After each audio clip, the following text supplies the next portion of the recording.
Hello students, good afternoon आप सभी को। अरे आप भी बोलिए भाई, गुड आफ्टरनून। तो मेरे रांची वाले विद्यार्थियों को कैसे हैं आप सब? जमशेदपुर वाले, धनबाद वाले विद्यार्थी, हेलो। चलिए तो शुरू करते हैं। पिछले क्लास में मैंने आपको इंट्रोडक्शन बताया था नॉन प्रॉफिट ऑर्गेनाइजेशन का, और साथ ही साथ हमने ये बताया था कि क्या इसके फीचर्स होते हैं। नॉन प्रॉफिट ऑर्गेनाइजेशन या नॉट फॉर प्रॉफिट ऑर्गेनाइजेशन क्या होता है, इसकी क्या विशेषताएं होती हैं, इन सब चीजों पर बातचीत हुई थी। चलिए एक बार ब्रीफ कर लेते हैं इसको, इसके बाद आगे बढ़ेंगे। और आज के वीडियो में हम आपको सिखाएंगे कि रिसिप्ट्स एंड पेमेंट्स अकाउंट कैसे बनाया जाता है, और साथ ही साथ उसको कुछ एग्जाम्पल, कुछ न्यूमेरिकल क्वेश्चन के साथ उसको सॉल्व भी करके आपको दिखाएंगे। तो वीडियो को अंत तक देखिए और मेरे साथ बने रहिए, है ना। और जो विद्यार्थी नए हैं वो हमारे चैनल को सब्सक्राइब करिए, और अगर अच्छा लगता है तो लाइक और कमेंट जरूर करिए। तो चलिए शुरू करते हैं। Non profit organisation. तो नॉन प्रॉफिट ऑर्गेनाइजेशन में मैंने बताया था कि ऐसा ऑर्गेनाइजेशन जिसका मेन उद्देश्य प्रॉफिट कमाना नहीं होता है, रेदर वो जो है बनाया गया है, उसको स्थापित किया गया है सोसाइटी के लिए, सोसाइटी सर्विसेज के लिए, प्लस मेंबर्स के सर्विसेज के लिए, और जिसका ऑब्जेक्टिव है कि रिलीजियस जो संस्थाएं हैं उसको आगे बढ़ाना, खेल जैसे स्पोर्ट्स चीजें हैं, स्पोर्ट्स की चीजों को आगे बढ़ाना, जैसे आपका हॉस्पिटैलिटी को आगे बढ़ाना, इन सब चीजों पर उसका फोकस होता है। जैसे आपका सीबीएसई, जैसे आपका झारखंड एकेडमिक काउंसिल, ये सब बॉडीज को बनाया गया है जो शिक्षा के क्षेत्र में लोगों के अच्छे के लिए, जो लोगों के लिए, समाज के लिए वर्कआउट कर रही हैं। खेल जगत में भी जैसे बीसीसीआई, ये सब जो बड़ी बड़ी बॉडीज है, ये सब भी नॉन प्रॉफिट ऑर्गेनाइजेशंस में आते हैं। साथ ही साथ स्कूल, कॉलेजेस, आपके हॉस्पिटल्स, क्लब, ये सब भी आपके नॉन प्रॉफिट ऑर्गेनाइजेशंस में आते हैं। तो ये सब बातें मैंने पिछले क्लास में बताई थी। एक क्वेश्चन आता है कि सर बताइए कि नॉन प्रॉफिट ऑर्गेनाइजेशन का कौन मालिक होता है ना, उसको कौन चलाता है। तो इसमें मैंने बताया था पिछले क्लास में कि इसको जो है ट्रस्टी चलाता है, और ग्रुप ऑफ एक कमेटी होती है वो चलाती है इसको, है ना। और ये सोशल वर्क के लिए बेसिकली वर्कआउट करती हैं, और समाज के लिए ही इसका स्थापना किया गया है। ये सोशल सर्विसेज के लिए बनाई जाती हैं। इसका मेन उद्देश्य प्रॉफिट कमाना नहीं होता है। लेकिन सर अगर कुछ बेनिफिट हो गया, अगर प्रॉफिट हो गया, तो उसको हम लोग क्या कहेंगे? तो उसको हम लोग यहाँ पर सरप्लस बोलते हैं। वो जो पैसा बच जाता है, काम करने के बाद जो पैसा बच जाता है, उसको हम लोग जनरली क्या कहते हैं? सरप्लस कहते हैं। और अगर किसी तरह का नुकसान होता है तो उसको हम लोग बोलते हैं घाटा, दैट इज डेफिसिट। क्या बोलते हैं? डेफिसिट। और अगर बेनिफिट होता है तो क्या बोलते हैं? सरप्लस। तो चलिए हम लोग चलते हैं अब थोड़ा अकाउंटिंग की ओर, है ना। अब इस चैप्टर में हम लोग कहाँ चल रहे हैं? अकाउंटिंग की ओर। अकाउंटिंग की ओर हम लोग आगे बढ़ रहे हैं। अब हम लोग चल रहे हैं accounting of not for profit organisation.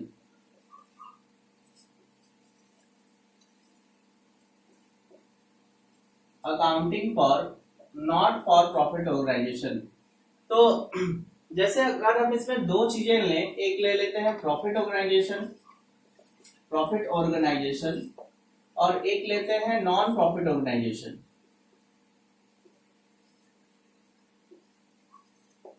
तो हम लोग जो है सोल प्रोप्राइटरशिप बिजनेस हम लोग देखे थे पिछले 11th क्लास में। सोल प्रोप्राइटरशिप बिजनेस आप लोगों ने देखा होगा क्लास 11th में। वो एक ऐसा ऑर्गेनाइजेशन है जो प्रॉफिट कमाने के लिए बनाया गया। जैसे मान लीजिए कि हम ही हैं और हमने एक कपड़े का दुकान खोला है, बड़ा सा दुकान है, सारा कुछ बिकता है, ठीक है, लेकिन हम उसके मालिक हैं, हम ही इसको चलाते हैं। हाँ, मैंने जो है वर्कर्स रखे हैं अपने यहाँ, लेकिन मैं ही मालिक हूँ, करता धरता मैं ही हूँ, प्रॉफिट भी होगा तो मेरा ही होगा। इस टाइप का बिजनेस जो बेसिकली स्थापित क्या चीज के लिए किया गया है? तो प्रॉफिट कमाने के लिए स्थापित किया गया है। तो इस टाइप के बिजनेस को हम लोग जनरली क्या बोलते हैं, सोल प्रोप्राइटरशिप बिजनेस कहते हैं। तो क्लास 11th में आपने पढ़ा था सोल प्रोप्राइटरशिप बिजनेस, और उसमें क्या क्या अकाउंटिंग किया था, अगर हम आपसे पूछे तो क्या क्या बनाए थे, तो बहुत सारा चीज बनाए थे, जर्नल किए थे, लेजर किए थे, फिर आपका फाइनल अकाउंट बनाए थे, है ना। तो अभी बेसिकली हम कुछ अकाउंट्स को ले रहे हैं यहाँ पर। जैसे आपने बनाया था कैश अकाउंट, आपने बनाया था trading profit and loss account, financial account में trading profit and loss account,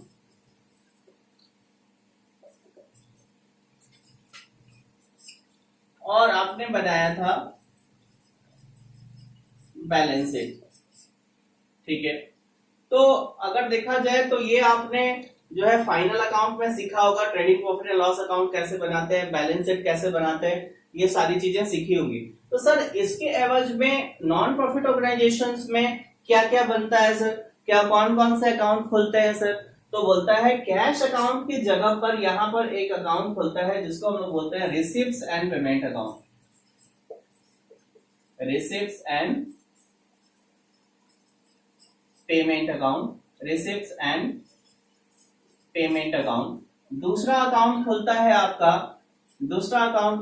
आपका इनकम एंड एक्सपेंडिचर अकाउंट, और तीसरा जो अकाउंट खुलता है वो खुलता है बैलेंस शीट। बैलेंस शीट हम लोग एक तो ओपनिंग बैलेंस शीट बनाते हैं इसमें,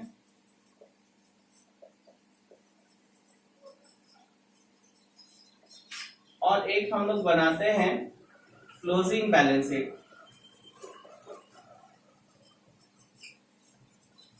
हम लोग दो तरह का बैलेंस शीट में यहाँ पे ड्रॉ करते हैं, एक ओपनिंग बैलेंस शीट और एक क्लोजिंग बैलेंस शीट। जब हम लोग फाइनल अकाउंट बनाते हैं तो ये कभी कभी खुलता है, जब जरूरत पड़ता है तो उसको खोला जाता है, लेकिन ये जो क्लोजिंग बैलेंस शीट है ये हमेशा बनता है। ये ओपनिंग और क्लोजिंग बैलेंस शीट क्या होता है सर, ओपनिंग और क्लोजिंग का मतलब कुछ वैसा नहीं है, कुछ अलग नहीं है। ये ओपनिंग डेट का बनता है, मतलब कि 1 अप्रैल का अगर बना रहे हैं बैलेंस शीट तो हम बोलेंगे कि सर 1 अप्रैल, मान लीजिए कि आपका सेशन जो स्टार्ट हो रहा है वो हो रहा है मान लीजिए कि 2015-16, मान लीजिए एक सेशन ले रहे हैं 2015-16, तो आपका 1 अप्रैल 2015 जो होगा ना बाबू, इसी को हम लोग ओपनिंग डेट बोलते हैं, है ना। इसी को हम लोग क्या बोल रहे हैं, ओपनिंग डेट, या फिर हम लोग बोले बिगिनिंग डेट। तो इसी चीज को हम लोग क्या बोल सकते हैं, बिगिनिंग डेट। तो ये जो ओपनिंग, इस डेट का जो बैलेंस शीट होगा ना, इस डेट का जो बैलेंस शीट होगा वो क्या कहलाएगा, opening balance sheet, opening balance sheet. और वही अगर आपका बोला जाए ये खत्म कब होगा, तो 31 मार्च 2016 को खत्म होगा। तो ये क्या है आपका क्लोजिंग डेट, क्लोजिंग डेट है ये आपका।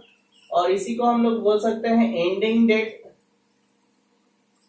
है ना, एंडिंग डेट भी बोल सकते हैं, है ना। इस डेट को जो आप बैलेंस शीट बनाइएगा बाबू, बैलेंस शीट बनाइएगा ना, वो बैलेंस शीट क्या हो जाएगा आपका, क्लोजिंग बैलेंस शीट हो जाएगा, ठीक है। तो कोई वैसा बहुत खास वाला चीज नहीं है। अगर हम लोग बिगिनिंग का कोई बैलेंस शीट बनाते हैं तो वो ओपनिंग बैलेंस शीट होता है, और अगर आप क्लोजिंग डेट का बनाते हो बैलेंस शीट तो वो क्या होता है, क्लोजिंग बैलेंस शीट होता है, ठीक है। तो ये बात हुई सर बैलेंस शीट का। बैलेंस शीट में जानते ही हो एसेट्स लायबिलिटीज होता है, जैसे हम लोग पहले बनाते थे ना 11th में, सेम उसी तरह से यहाँ पर भी हम लोग बनाएंगे। समझ में आ रही है बात। उसमें चलते हैं ऊपर फर्स्ट नंबर पे। जैसे कि हम लोग प्रॉफिट ऑर्गेनाइजेशन जैसे कोई बिजनेस का अगर हम लोग बनाते हैं तो यहाँ पर कैश अकाउंट बनाते हैं, लेकिन अगर हम नॉन प्रॉफिट ऑर्गेनाइजेशन में चल रहे हैं तो उसके इक्विवेलेंट कौन होता है, receipts and payments account. Receipts and payments account बनाते हैं, मतलब जितने तरह का पैसा आता है ना तो उसको हम लोग रिसिप्ट्स मानते हैं। जितने भी तरह का पैसा होता हो, जब भी आता हो, ठीक है, मतलब इस साल हमको पैसा मिल रहा है, मतलब वो कहाँ जाएगा, रिसिप्ट्स में जाएगा। और अगर आप खर्चा कर रहे हैं, किसी तरह का भी खर्चा हो, ठीक है, मतलब बिजनेस से रिलेटेड खर्चा हो, तो वो खर्चा आपका कहाँ पे जाएगा, पेमेंट्स अकाउंट में चला जाएगा। बात समझ में आई। तो आपका रिसिप्ट्स एंड पेमेंट्स का मतलब क्या हो गया, कि रिसिप्ट का मतलब पैसे का आना और पेमेंट्स का मतलब पैसे का जाना। तो हम लोग इसको देखेंगे अलग अलग से, इसको पूरी तरह से सीखेंगे हम लोग एक एक करके। अभी बस बेसिक इंट्रोडक्शन आपको दे रहे हैं। उसके बाद है आपका trading profit and loss account. Trading profit and loss account हम लोग बनाते थे प्रॉफिट ऑर्गेनाइजेशन में। यहाँ पर उसकी जगह चूंकि हम लोग को तो प्रॉफिट नहीं ना निकालना, हम लोग को तो प्रॉफिट कमाने वाला संस्था है ही नहीं, तो trading profit and loss account नहीं बनाएंगे। क्यों? क्योंकि हम लोग trading profit and loss account के तहत क्या निकालते थे? तो ट्रेडिंग प्रॉफिट एंड लॉस के तहत हम लोग जो है प्रॉफिट या लॉस की गणना करते थे। लेकिन हम लोग का यहाँ पर इनकम एंड एक्सपेंडिचर अकाउंट में वैसा कुछ नहीं होता है। यहाँ पर हाँ, अगर मान लीजिए कि खर्चा ज्यादा हो गया, इनकम कम हो गया, मान लीजिए कि जो पैसा आपके पास आया, आपके पास जो इनकम हुआ वो कम हो गया और खर्चा ज्यादा आप कर दिए, तो उस केस में आपको लॉस हो जाएगा। उस लॉस को लॉस नहीं कहते यहाँ पर बोलते हैं डेफिसिट। डेफिसिट क्या बोलते हैं? डेफिसिट क्या बोलते हैं? डेफिसिट, ठीक है। और वही आपका इनकम ज्यादा हो गया, अगर आपका इनकम ज्यादा हो गया और एक्सपेंडिचर कम हो गया, मतलब बढ़िया चीज है, फायदा हो गया कि भैया इनकम ज्यादा और खर्चा कम, ठीक है, तो उस केस में आपका क्या चीज हो जाएगा? ये आपका सरप्लस कहलाएगा, ना कि बेनिफिट। तो इसके लिए हम लोग क्या करते हैं? इनकम एंड एक्सपेंडिचर अकाउंट बनाते हैं। इसको भी हम लोग विस्तार से देखेंगे, पूरी तरह से एक एक चीज करके सीखेंगे। और लास्टली है बैलेंस शीट। बैलेंस शीट में दो साइड होता है, जैसे कि आप जानते हो, लायबिलिटी, एसेट्स, ठीक है। तो लायबिलिटीज जो भी आपके नॉन प्रॉफिट ऑर्गेनाइजेशंस का जो भी लायबिलिटीज होगा उसको हम लोग लायबिलिटी साइड दिखाएंगे, और जो भी आपका एसेट्स होगा उसको हम लोग एसेट साइड में दिखाएंगे।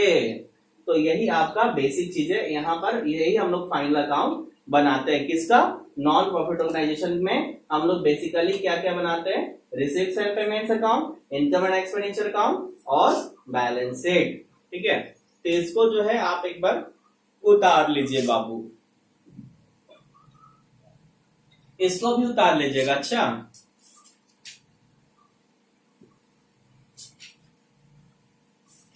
चलिए तो इसको हम मिटाते हैं। इसका स्क्रीनशॉट देखिए, अगर आप वीडियो देख करके पढ़ रहे हैं ना, स्क्रीनशॉट ले लीजिए, या फिर आराम से वीडियो को रोक लीजिए और आराम से उतार लीजिए, उसके बाद फिर वीडियो को ऑन कर लीजिए, है ना। इस तरह से कर सकते हैं।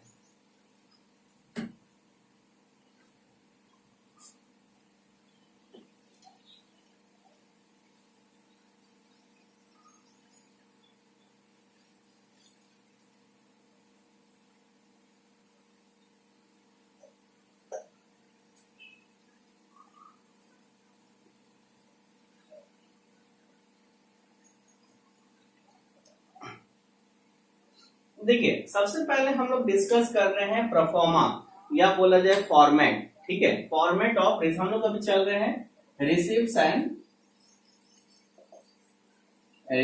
एंड पेमेंट अकाउंट में, ठीक है। रिसीव्स एंड पेमेंट अकाउंट में, तो इसका हम लोग सबसे पहले बाबू क्या देख रहे हैं? फॉर्मेट। तो हम लोग चल रहे हैं format of receives and payment account. हम लोग सबसे पहले देख रहे हैं कि बनता कैसा है, दिखता कैसा है, ठीक है। तो वो हम लोग जानने के लिए फॉर्मेट देख रहे हैं। आइए,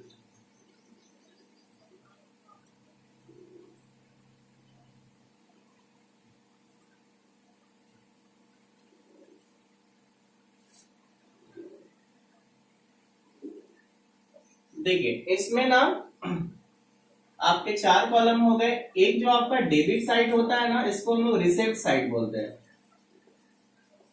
रिसिप्ट। और इधर लिखते हैं अमाउंट इन रुपीज, रुपीज में अमाउंट आता है भैया, और पेमेंट जो हो रहा है, ठीक है। और फिर आपका अमाउंट, मतलब इधर जितना भी खर्चा करोगे ना, यहाँ पे लिखोगे पेमेंट में, और जितना भी पैसा आएगा वो हम लोग कहाँ दिखाएंगे? रिसिप्ट में दिखाएंगे, ठीक है। अब चलिए हम आपसे बातचीत करते हैं। देखिए, सबसे पहले जो है इसमें ओपनिंग बैलेंस लिखा था। जैसे कि अगर मान लीजिए कि आप पिछले साल काम कर रहे थे, आपका नॉन प्रॉफिट ऑर्गेनाइजेशन पहले से है, ठीक है। आपका नॉन प्रॉफिट ऑर्गेनाइजेशन क्या है? पहले से स्थापित है। तो आप पिछले साल कुछ काम किए तो कुछ पैसा आपके पास बच गया। मान लीजिए कि आपके पास आया 10,000, आपने खर्चा किया 9,000 रुपया, तो 1,000 रुपया तो बच जाएगा। तो उस पैसा को तो हम लोग अगले साल दिखाएंगे ना, कि नहीं दिखाएंगे? कि आप घपला कर लीजिएगा? बताइए, घपला तो करिएगा नहीं, ठीक है, तो झाल मुड़ी तो खाइएगा नहीं। तो एक काम करेंगे सर कि उसको हम लोग कहीं ना कहीं तो दिखाएंगे वो पैसा को। एक्चुअली एक बार फिर से समझिए कि receipts and payments account basically cash account होता है, ठीक है, वो एक कैश या बैंक अकाउंट होता है जिसमें जितने भी तरह के कैश और बैंक से पैसा आ रहा है, मतलब पैसा जितने भी तरह से आ रहा है उसको भी जितने भी नामों से आ रहा है उस पैसा को हम लोग कहाँ दिखाते हैं? रिसिप्ट साइड में दिखाते हैं। और जितने भी तरह का पेमेंट करते हैं ना, जितने भी तरह का हम लोग क्या करते हैं? पेमेंट करते हैं ना, उसको हम लोग कहाँ दिखाते हैं? तो पेमेंट साइड में दिखाते हैं। मतलब रिसिप्ट साइड में सारा चीज क्या दिखाया जाएगा? सारे तरह का रिसिप्ट दिखाया जाएगा। और पेमेंट साइड में क्या दिखाया जाएगा? तो सारे तरह का पेमेंट दिखाया जाएगा। मतलब सभी तरह के पेमेंट्स आपके यहाँ पर दिखाए जाएंगे। साथ ही साथ पिछले साल अगर मान लीजिए कोई काम करेंगे तो वो पैसा बचा रहेगा तो उसको भी तो दिखाना होगा। इसको हम लोग बोलते हैं balance BD. To balance BD क्या बोलते हैं बाबू? Balance BD. और इसमें कैश और बैंक का बैलेंस लिख देते हैं, जैसे कैश इन हैंड और कैश एट बैंक, ठीक है, कैश इन हैंड और कैश एट बैंक को हम लोग यहाँ पर लिख लेते हैं सबसे पहले। उसके बाद आता है और पैसा कहां से आएगा सर? पहले से तो जो पैसा था उसको तो हम लोग दिखा दिए, ठीक है, तो और पैसा और कहां पे? और पैसा सर हम लोग कहां पे दिखाएंगे? मतलब कि और पैसा और कहां से पैसा आ सकता है? तो आप सबसे पहले आप स्कूल में पढ़ते हैं या कॉलेज में पढ़ते हैं वहीं चले जाइए। हम लोग मान लीजिए कि ये स्कूल का बना रहे रिसिप्ट्स एंड पेमेंट्स। क्या बना रहे? रिसिप्ट्स एंड पेमेंट किसका बना रहे? स्कूल का या कॉलेज का बना रहे, ठीक है। 11th में 12th में है आप, ठीक है, खूब रगड़ के पढ़ रहे हैं, है ना, कोरोना में भी एकदम रगड़ के पढ़ रहे हैं, बहुत अच्छा काम कर रहे हैं, अच्छा रिजल्ट करना चाहते हैं। तो सोचिए कि स्कूल का कैसे कैसे पैसा आता होगा, स्कूल में कैसे कैसे पैसा आता होगा, तो कैसे कैसे पैसा आता होगा सोच के बताइए, किससे किससे मिलता होगा? आप लोग पेमेंट करते हैं ना स्कूल को, क्या बोलते हैं उसको? क्या बोलते हैं उसको? एडमिशन फी, है ना, तो वो एडमिशन फी रिसीव करेगा, तो यहाँ पर रिसिप्ट में दिखाएगा, तो एडमिशन फी, ठीक है। इसी को एंट्रेंस फी भी बोलते हैं। एंट्रेंस फी वो क्लब वगैरह में होता है, कोई बंदा नया आ रहा है क्लब में मेरा, तो भाई चलो एंट्रेंस कर रहे हो तो हमको फी दो, मेंबरशिप फी दो, ऐसे भी बोलते हैं, ठीक है। तो एंट्रेंस फी से पैसा आ गया। कुछ जनरल डोनेशन, कोई आदमी था डोनेशन कर दिया आपके स्कूल को तो उससे पैसा आ गया, ठीक है। कुछ आपको चंदा किए, सब्सक्रिप्शन से पैसा आ गया, ठीक है। फिर आपने कुछ मान लीजिए न्यूज़पेपर रोज आता है आपके कॉलेजेस में, तो सेल कर दिए कुछ न्यूज़पेपर को, old newspaper, sale of old newspaper, ठीक है, तो इससे भी पैसा आ जाएगा, ठीक है। उसके बाद मान लीजिए कि आपको जो है एक बड़ा सा फंड मिला, रूषा ने आपको पेमेंट कर दिया, बोला कि आपको बिल्डिंग फंड दे रहे हैं, बिल्डिंग बनाइए एक और बढ़िया सा अपना कॉलेज का, ठीक है, तो रूषा ने आपको बिल्डिंग फंड दे दिया, ठीक है। मान लीजिए कि आपने और भी कुछ फंड मिल गए, जैसे स्पोर्ट्स फंड मिल गए, ठीक है। तो इस तरह से क्या होता है कि पैसा आपको आता है। तो ये मैंने कुछ एग्जांपल ले लिए जिससे आपको पैसा क्या हो रहा है, आपके नॉन प्रॉफिट ऑर्गेनाइजेशन में पैसा आ रहा है। तो पैसा आएगा तो हम लोग किधर दिखाएंगे? डेबिट साइड में दिखाएंगे सर। ये सारा कहाँ जाएगा? रिसीप्ट्स में जाएगा। और पेमेंट का मतलब क्या होता है? पेमेंट करना, किसी भी तरह का जो पेमेंट होगा वो सारा पेमेंट क्या चीज होगा? तो वो आपका तो पेमेंट जो होगा ना, एक लाइन को ऊपर छोड़ दीजिएगा, कुछ लिखेंगे यहाँ पे, ठीक है। अब पेमेंट करना प्रारंभ करते हैं। जैसे स्कूल के स्टाफ को पेमेंट किया जाएगा, स्टाफ सैलरी है ना, स्टाफ सैलरी दीजिएगा ना। उसी तरह से आप मान लीजिए कि जैसे स्टेशनरी खरीदिएगा ना, जैसे आपके यहाँ कोई काम करने आया तो उसको वेजेस दीजिएगा ना। उसी तरह से अगर मान लीजिए कि और जैसे पोस्टेज का खर्चा होता है ना, और भी जैसे इलेक्ट्रिसिटी एक्सपेंसेस, रेंट, इस तरह का खर्चे आपके स्कूल में या कॉलेज में होते हैं। तो ये खर्चा करने के बाद और भी कुछ चीजें होता है, जैसे कि बुक, लाइब्रेरी में बुक चाहिए, बुक चाहिए ना, लाइब्रेरी में बुक चाहिए, तो बुक का खर्चा हो गया, जैसे बुक में इन्वेस्ट कर दिए, ठीक है। फिर जैसे आपका मान लीजिए कुछ फर्नीचर, बेंच डेस्क खरीदाया, पंखा उंखा, गर्मी का दिन है, ठीक है, तो पंखा उनका खरीदाया, आप लोग ठंडा हवा लेंगे, है कि नहीं, तो उसके लिए आपका फर्नीचर खरीदा गया। और इस तरह से मान लीजिए कि और भी कुछ जैसे चीजें लिया जा सकता है। तो अलग अलग चीजें हम लोग यहाँ पे, जैसे मान लीजिए एक बस खरीद लिए, भाई school bus,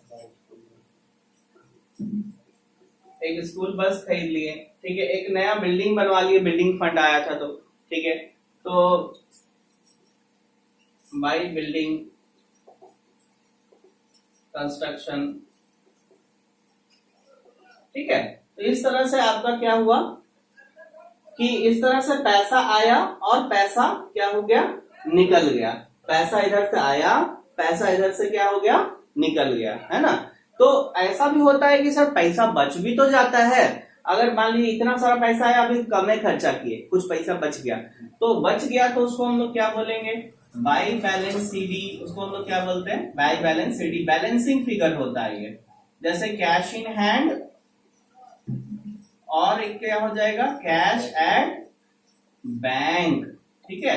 cash in hand और ये हो जाएगा कैश एट बैंक, मतलब कुछ पैसा कैश में आपका हाथ में है और एक कुछ पैसा बैंक में है, ऐसा हम लोग कुछ बैलेंस बच गया हमारे पास, ठीक है। तो इस तरह से हम लोग इसको क्या करते हैं, बैलेंस को बनाते हैं। सर कभी कभी ऐसा भी तो होता है ना कि कभी कभी ऐसा भी तो होता है ना कि हमने ज्यादा खर्चा कर दिया और पैसा कम आया था, ऐसा भी होता है क्या? एक बात हम पूछते हैं आपसे, फिर से सुनिए कि अगर हम बोले कि सर ऐसा होता है, हम आपसे पूछ रहे कि ऐसा होता है कि हम लोग पास पैसा कम आया और हम लोग खर्चा कर दिए ज्यादा, ऐसा होता है? तो बोलता है कि हाँ हो सकता है। ऐसा कैसे हो सकता है? तो हमारा बैंक वाला जो है ना, बैंक वाला से मेरा सेटिंग है। बैंक वाला से सेटिंग क्या है? सेटिंग ये है कि हम लोग बोले कि ठीक है एक काम करेंगे कि बैंक से जो भी घटेगा, मान लीजिए कि कुछ पैसा घट गया हमारे पास, तो बैंक में तो मेरा अकाउंट है ही ना, तब ना कैश एट बैंक का बैलेंस दिखाई दे रहा है, यहाँ पे भी कैश एट बैंक का बैलेंस दिखाई दे रहा है। अगर अभी तो क्या हुआ था, अभी वाला फिलहाल वाला केस में क्या हुआ था कि हमारे पास पैसा आया था ज्यादा और हमने खर्चा कम किया था, तो पैसा हमारे पास बच गया था, हमारे पास पैसा क्या हो गया था, बच गया था। वही अगर उल्टा केस हो कि ये ज्यादा हो जाए, आपका इधर साइड ज्यादा हो जाए, इधर से जब टोटल आप करिए तो इधर ज्यादा हो जाए, उधर कम आ जाए, बैलेंसिंग फिगर इधर करना हो, तब क्या होगा? तो हम बोलेंगे कि हाँ ऐसा हो सकता है कि हम जो है खर्चा ज्यादा कर दें और मेरे पास पैसा कम आए, ऐसा हो सकता है। और उस केस में हम लोग बोलेंगे कि सर बैंक से पैसा हम लोग ओवरड्राफ्ट कर लिए। क्या कर लिए? ओवरड्राफ्ट कर लिए। तो यहां पर जो बैलेंसिंग फिगर इधर अगर आपका ज्यादा अगर बैलेंस आ गया, इधर कम आ गया, तो उस केस में क्या होगा कि उस केस में क्या होगा कि इधर बैलेंस सीडी आ जाएगा, और बैलेंस सीडी आ जाएगा तो यहां पर लिखेंगे ओवरड्राफ्ट,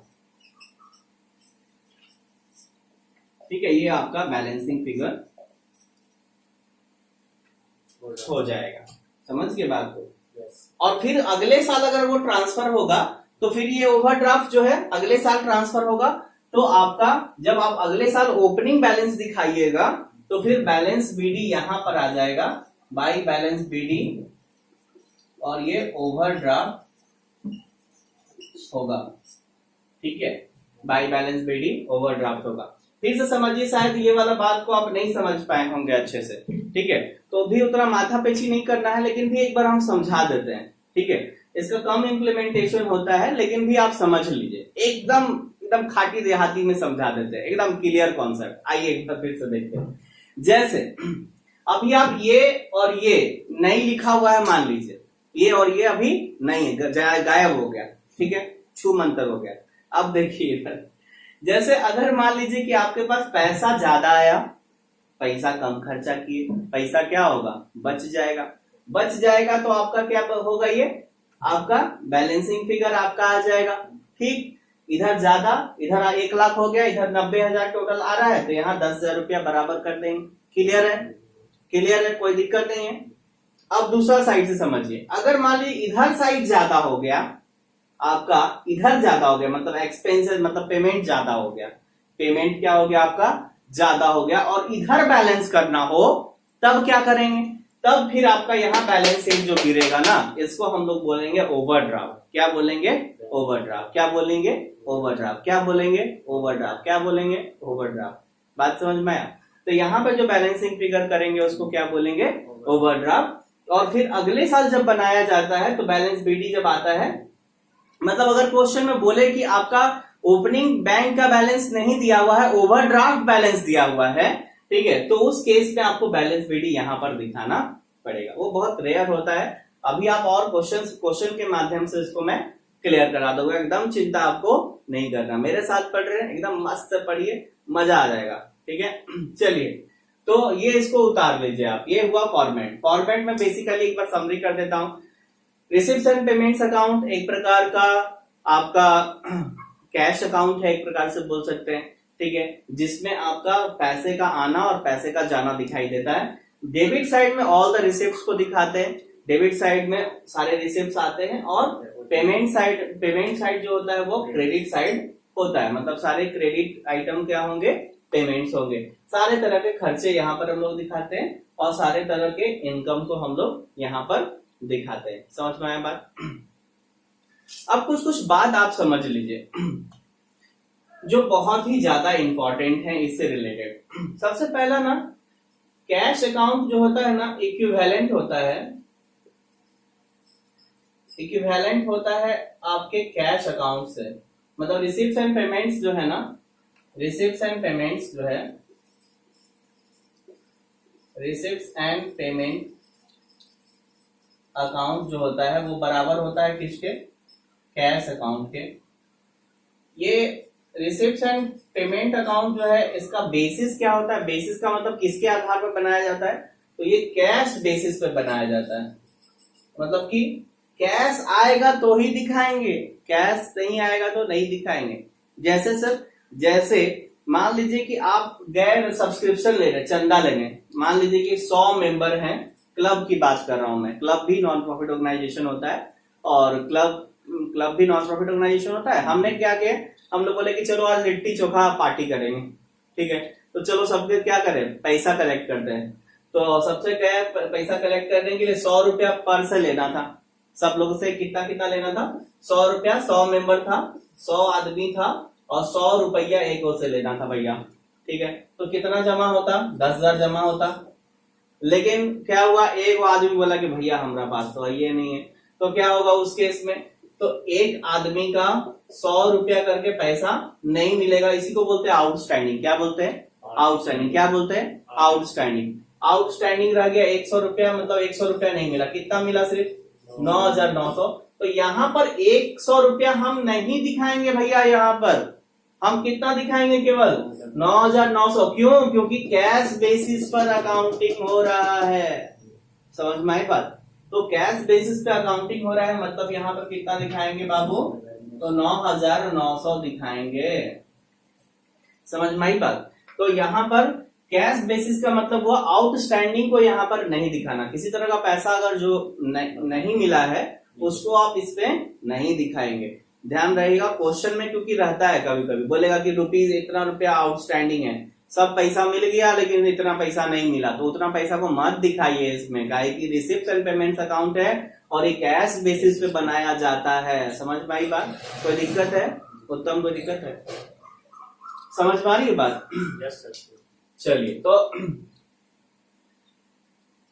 इसके अलावा बोलता है ना कि इसमें ना इर्रेस्पेक्टिव ऑफ ईयर होता है। मतलब ये क्या हुआ, इसका मतलब क्या हुआ, मतलब कि ना अगर हम बोले कि कहीं का भी पैसा मिल रहा हो, किसी भी साल का पैसा मिल रहा हो, इसमें दिखाया जाता है। पैसा बस मिलना चाहिए। मान लीजिए कि हमको जो है, मेरा चल रहा है 2016-17 ईयर चल रहा है, 2016-17 ईयर चल रहा है, लेकिन पिछले साल का भी 2015-16 का कुछ पैसा मिल गया, इस साल का तो मिला ही साथ ही साथ, और उससे उसके बाद वाला साल मतलब कि 2017-18 का भी कुछ पैसा मिल गया। मान लीजिए कि 3 साल का पैसा मिल गया। एक तो पिछले साल का 2,000 मिला, इस साल का 20,000 मिला, और अगले साल का भी कोई आदमी बड़ा नेक आदमी था, बड़ा अच्छा आदमी था, बोला कि भैया अगला साल जो देना है, ठीक है, अब ये काहे कि हम दे दे, तो वो आज ही आपको दे दिया, मतलब एडवांस दे दिया आपको। ठीक है, तो इसका मतलब टोटल पैसा कितना मिल गया 23,000। ठीक है, तो अगर कोई बंदा ऐसा है जो पिछले साल का भी पैसा दे देता है, अगले साल का भी पैसा दे देता है, इस साल का भी पैसा दे देता है, तो जितना पैसा देगा, ठीक है, वो सारे को हम लोग यहाँ पर ले लेंगे। सारे को हम मान लीजिए कि यहाँ पर एडमिशन फी अगर मिल रहा है ये, ठीक है, तो हम लोग 23,000 यहाँ पर ले लेंगे। हम लोग कितना ले लेंगे यहाँ पे 23,000 पूरा पैसा ले लेंगे। मान लीजिए ये एडमिशन फी था, मान लीजिए कि ये आपका एडमिशन फी मिल रहा था, एडमिशन फी था, पैसा मिला था इतना रुपया, ठीक है, तो एडमिशन फी कितना हो जाएगा आपका यहाँ पर 23,000। मतलब ये हुआ कि इसमें ईयर को ध्यान में नहीं रखा जाता है कि भाई कौन से ईयर का मिल रहा है, पैसा मिल रहा है दिखाओ इधर, पैसा मिल रहा है दिखाओ इधर, समझ में आया बात को। तो इसमें कोई लफड़ा नहीं है कि पैसा हाँ पैसा नहीं मिलेगा तो नहीं दिखाएंगे, पैसा नहीं मिलेगा नहीं दिखाएंगे, इसलिए बोल रहे थे कि कैश बेसिस पे ये काम होता है। ठीक है, मतलब ये कैश बेसिस पे बनाया जाता है, आउटस्टैंडिंग का कोई लफड़ा शूटिंग इसमें नहीं करते। समझ में आ रही है बात। तो ये कुछ बेसिक बात था आपका किसका, रिसिप्ट्स एंड पेमेंट्स अकाउंट का, इसको भी उतार लीजिएगा। ठीक है, ये सब भी बहुत इंपॉर्टेंट होता है आपका। तो यहाँ पर लिख लीजिएगा इर्रेस्पेक्टिव ऑफ ईयर, इसको कॉन्सेप्ट बोल लीजिएगा,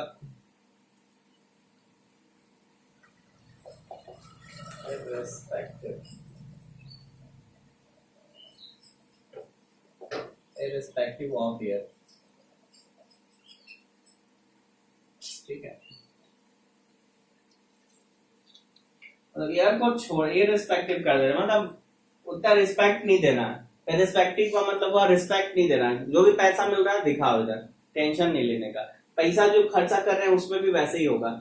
अगर कोई खर्चा मान लीजिए कि पोस्टेड, मान लीजिए कि वेजेस, एक आदमी को बुला के काम कराए थे आप 500 रुपया का, बोला कि भैया अभी तो पैसा ही नहीं है 400 देंगे, तो 100 रुपया नहीं दिए तो 400 दिखाना होगा। यहाँ आउटस्टैंडिंग का काम यहाँ पे नहीं करते हैं, मतलब कि ये पूरा तरह से कैश बेसिस पे बनता है। समझ में आ रही है बात।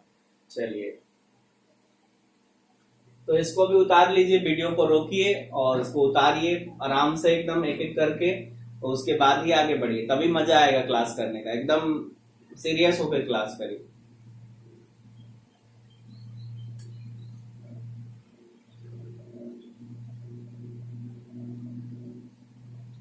चलिए, तो इसको मिटाते हैं। स्क्रीनशॉट भी ले सकते हैं आप, मैं हट गया हूं।